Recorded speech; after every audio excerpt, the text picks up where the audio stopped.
Hello दोस्तों, नमस्ते, प्रणाम। मैं किरण राजपूत आप सभी का स्वागत करती हूँ अपने चैनल में।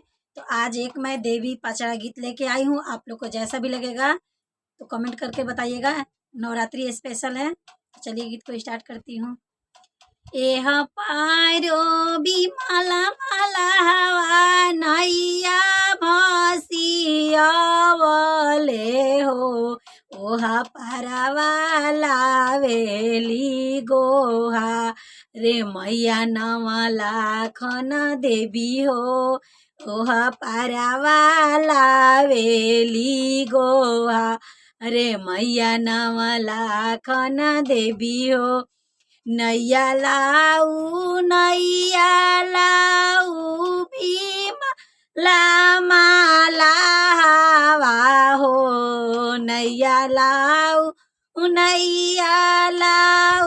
भीमा लामा लावा हो। जलदी उतार गंगा पा रे मैया नमला खन देवी हो। जलदी उतार गंगा पा रे मैया नमला खन देवी हो। टूटल बारे नैया मैया टूटल करुअरिया हो। टूटल बारे नैया मैया टूटल करुअरिया हो। कैसे उतारी गंगा पा रे मैया नमला खन देवी हो।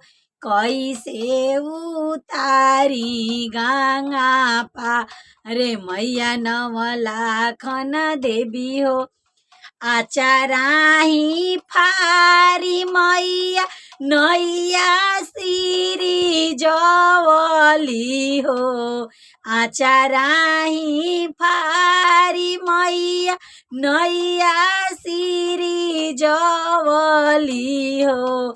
नहसुर कलपी पातावा अरे मैया नमला खन देवी हो। नहसुर कलपी पातावा अरे मैया नमला खन देवी हो। सिरावा के बारावा हो मैया देवकी पालब नमली हो। सिरावा के बारावा मैया देवकी पालब नमली हो। चली भैली सेवा खागोहा अरे मैया नमला खन देवी हो। चली भैली सेवा खागोहा रे मैया नमला खन देवी हो।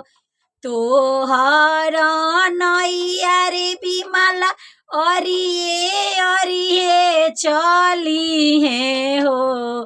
तोहर नैया रे बिमला अरिये चली है हो। हमार नैया चले माजादा अरे बाबू बिमल हो।